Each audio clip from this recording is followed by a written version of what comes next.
안녕하세요. 이번 생체질환 발표 과제로 Matrix Elasticity Direct Stem Cell Lineage Specification 이라는 논문에 대해서 발표할 이진이라고 합니다. 발표는 논문의 초록을 보면서 연구의 전체적인 방향에 대해서 간략히 소개하고 각 자료별로 해당 연구 내용을 알아보는 순서로 진행하겠습니다. 논문의 초록 부분입니다. 연구에서 핵심이 되는 연구 대상은 지금 강조된 것처럼 줄기세포, 메센키멀 스템셀과 기질의 일라스티시티 사이의 관계입니다. 따라서 지금 강조된 부분에서 소프트 매트릭스, 스티프 매트릭스 이렇게 기질의 탄성 계수별로 줄기세포가 어떻게 달라지는지 우선 소개하고 있습니다. 그 이후에는 인덕션 팩터, 분할을 유도하는 성장인자가 포함된 인덕션 미디어 조건 아래에서 실험을 진행하고 마지막으로는 non-muscle 마이오신을 저해해서 어떤 변화가 나타나는지 연구자들이 관찰하고 있습니다. 먼저 피규어 1에서는 기질의 탄성 계수와 줄기세포의 관계를 실험합니다.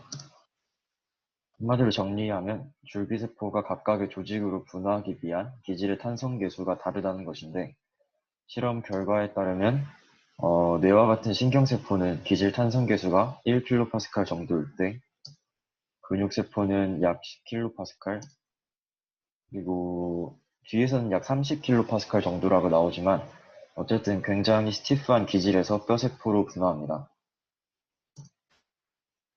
이제 전체적인 실험 세팅을 피규어 2에서 설명하고 있습니다. 실험은 인비트로에서 서브스트레이트 겔 위에 줄기세포를 배양하는 식으로 진행되고 이때 조절해주는 변인들에는 기질인 폴리아크릴 아미드 겔의 교차 결합을 달리해서 기질의 스티프네스를 변화시킵니다. 다음으로는 지금 빨간색으로 강조된 것이 콜라겐 1이라는 단백질인데 이 부분이 기질의 세포가 부착되는 정도를 조절합니다. 그리고 왼쪽에 동그랗게 강조된 부분에서 알 수가 있듯이 마지막으로 실험 중에 기질의 높이를 조절해서 기질 두께를 변인에 포함시키기도 합니다. 다음은 1-B에서는 서로 다른 탄성계수의 기질에서 배양한 줄기세포가 대략 4시간, 24시간, 96시간 이후에 어떻게 성장했는지 그 형태를 직접 관찰하고 있습니다. 왼쪽에서부터 0.1에서 1kPa의 기질에서 배양하여 분화된 신경세포, 8에서 17 정도의 기질에서 배양한 근육세포, 마지막으로 25에서 40kPa 정도의 기질에서 배양한 뼈세포의 사진입니다.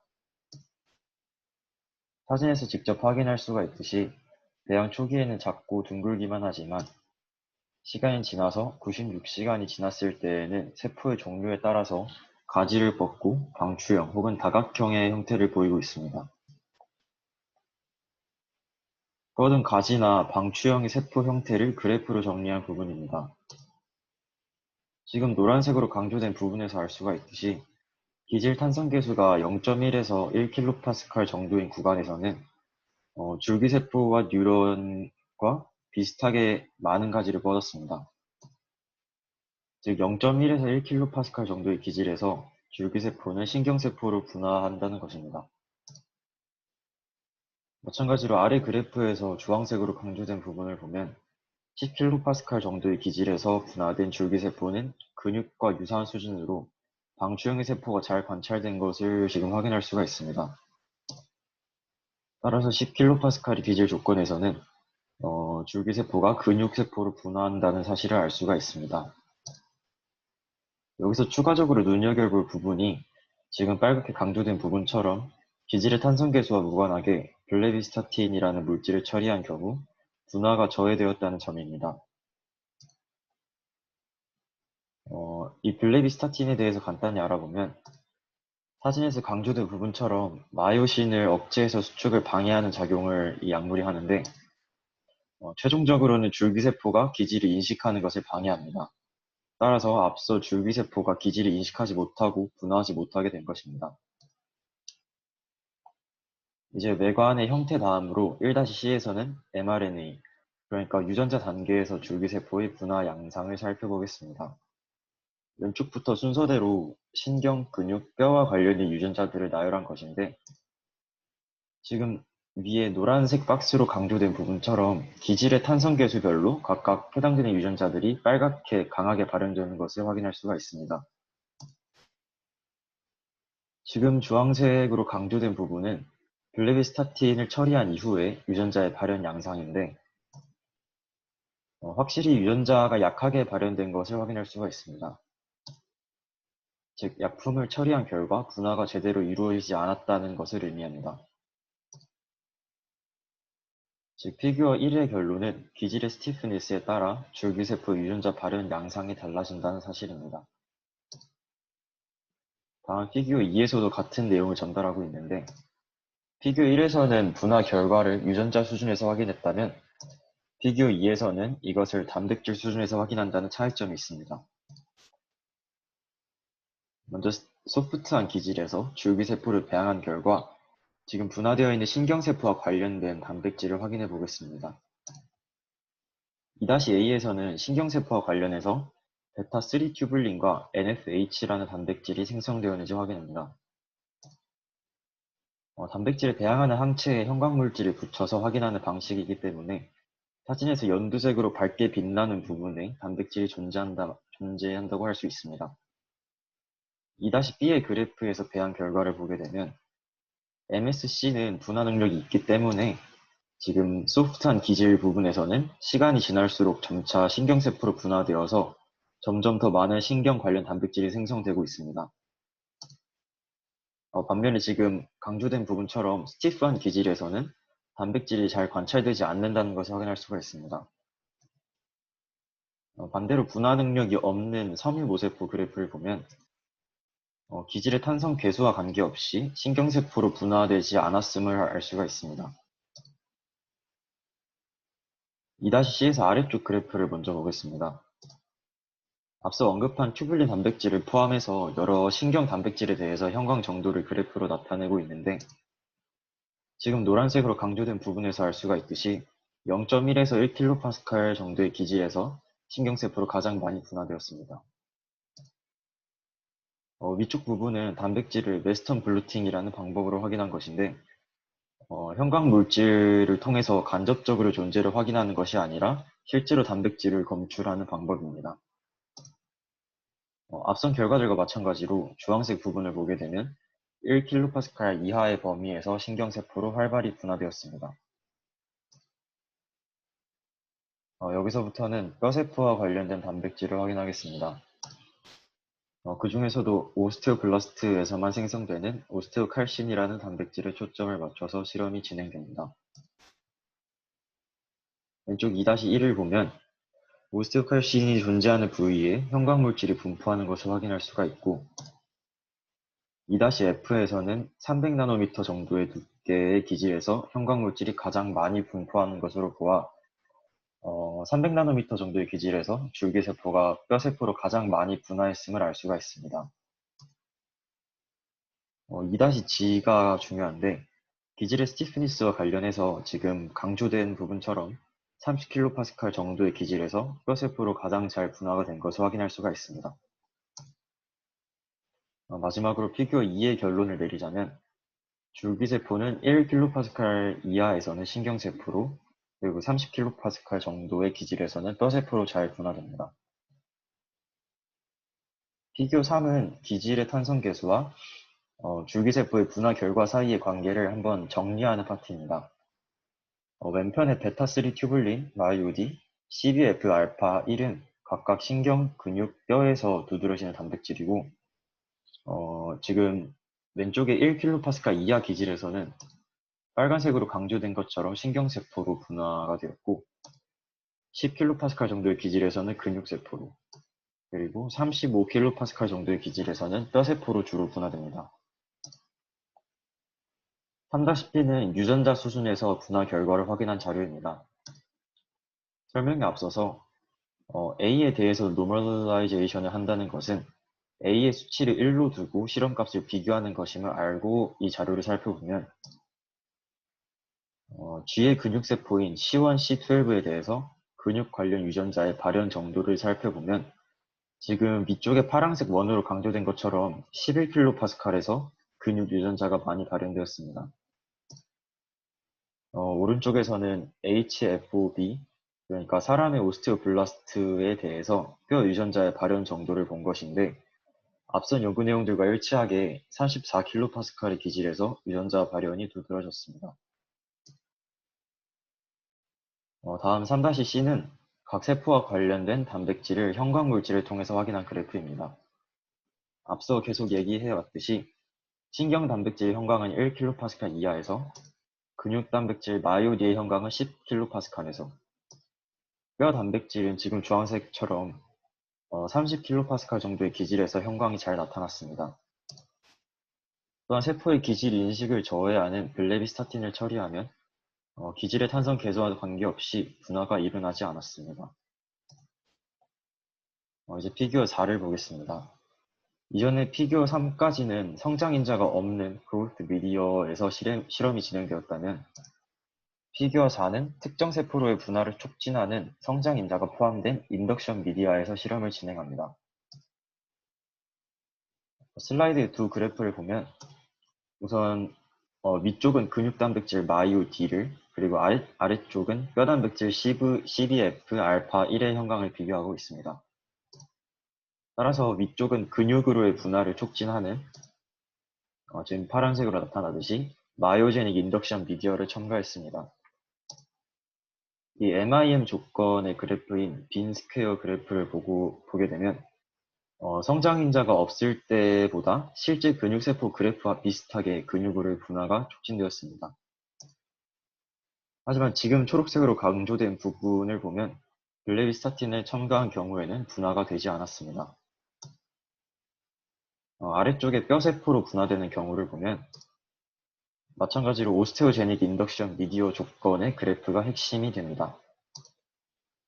위쪽 그래프 결과와 비슷하게 성장인자가 없는 경우보다는 실제 뼈세포 그래프와 유사할 정도로 분화가 촉진되었음을 알 수가 있습니다.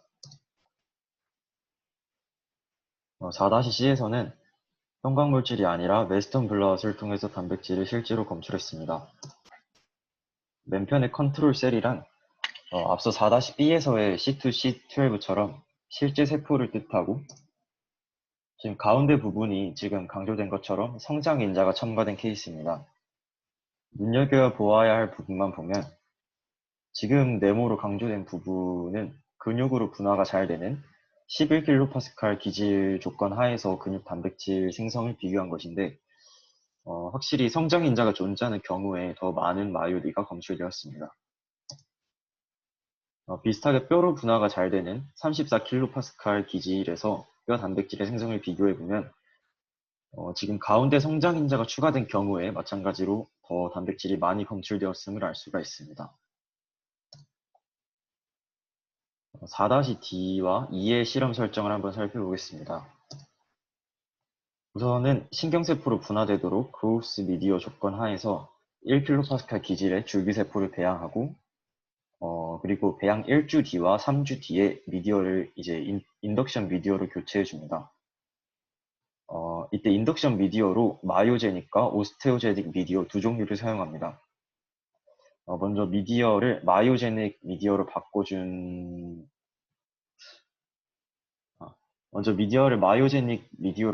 위쪽 그래프를 보게 되면 1주와 3주차에 교체해준 두 경우 모두의 신경 단백질은 감소하고 근육 단백질은 증가한 것으로 보아서 신경세포로 분화하는 도중에 근육세포로 분화되도록 바뀐 것을 알 수가 있습니다.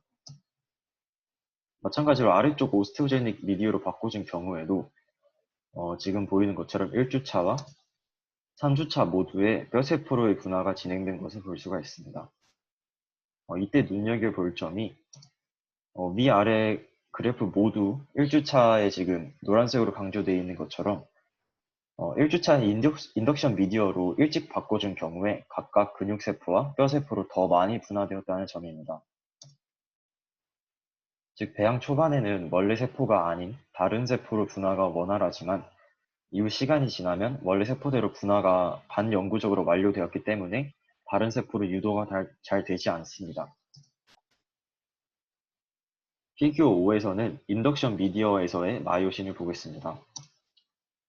우선 앞서도 계속 나왔던 블레비스타틴은 마이오신 중에서 난머슬 마이오신을 저해하는데 지금 유전자 발현 정도를 보면 난머슬 뿐만 아니라 마이오신 전반적으로 발현이 줄어드는 것을 지금 강조된 부분을 통해서 알 수가 있습니다. 다음은 웨스턴 블랏 결과입니다. 가운데 블레비스타틴이 첨가된 경우와 또 다른 마이오신 억제제인 ML7을 첨가한 오른쪽 경우를 집중해서 보면 맨 왼쪽에 저해 요소가 없는 경우에 비해서 non-muscle 마이오신 뿐만 아니라 다른 단백질 전반이 억제된 것을 알 수가 있습니다. 이번엔 non-muscle 마이오신과 인덕션 미디어 사이의 관계를 보겠습니다. 지금 그래프를 보면 주황색으로 강조된 것처럼 성장 인자의 종류나 유무에 관계가 없이 기질의 스티프니스가 커질수록 non-muscle 마이오신도 많아짐을 볼 수가 있습니다. 즉, non-muscle 마이오신은 기질이 스티프할수록 더 세게 수축해야 하기 때문에 미디어가 아니라 기질의 탄성 계수에만 영향을 받습니다.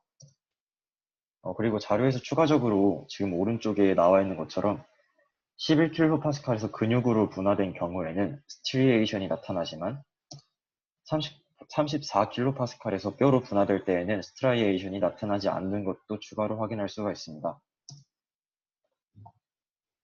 이번엔 기질의 스티프니스와 세포 골격 사이의 관계입니다. 사진에서 오른쪽으로 갈수록 스티프한 기질인데 지금 6-A는 인테그린과 액틴 사이의 연결인 포컬 어듀이션을 담당하는 팍실린을 형광물질로 관찰한 것입니다. 지금 강조된 부분을 보면 스티프한 기질일수록 이 팍실린이 더 많이 관찰되고 있습니다. 다음 아래 6-B는 액틴을 관찰한 것이고 마찬가지로 지금 초록색 원으로 강조된 것처럼 스티프할수록 액틴이 더 잘 드러나고 있습니다. 마지막 피그 7은 기질의 스티프니스와 세포의 스티프니스 사이의 관계입니다. 우선 왼쪽 위에 있는 그림은 비드 리플레이스먼트에 의한 견인력을 나타낸 사진이고 빨간색으로 드러난 부분이 있는 것으로 보아서 실제 세포들이 실제로 이동했음을 알 수가 있습니다. 다음 위쪽 그래프를 보면 빨간색으로 강조되어 있는 것처럼 모든 세포에 대해서 그래프가 우상향하고 있는데 이 수축력은 세포 종류에 무관하게 기질이 스티프할수록 증가함을 나타냅니다. 다음 아래쪽 그래프는 세포벽의 스티프니스 그래프로 마찬가지로 우상향하고 있고 액틴의 작용에 의해서 기질이 스티프할수록 세포도 스티프함을 알 수가 있습니다. 마지막으로 이 중간의 그래프는 세포 변형이 어디서부터 일어나는지를 나타내고 있는데 지금 빨간색으로 강조된 부분처럼 스티프한 매트릭스에서는 세포 안에서부터 그리고 소프트한 매트릭스에서는 세포 밖에서부터의 세포 변형이 발생하고 있습니다. 이것으로 발표를 마치도록 하겠습니다. 감사합니다.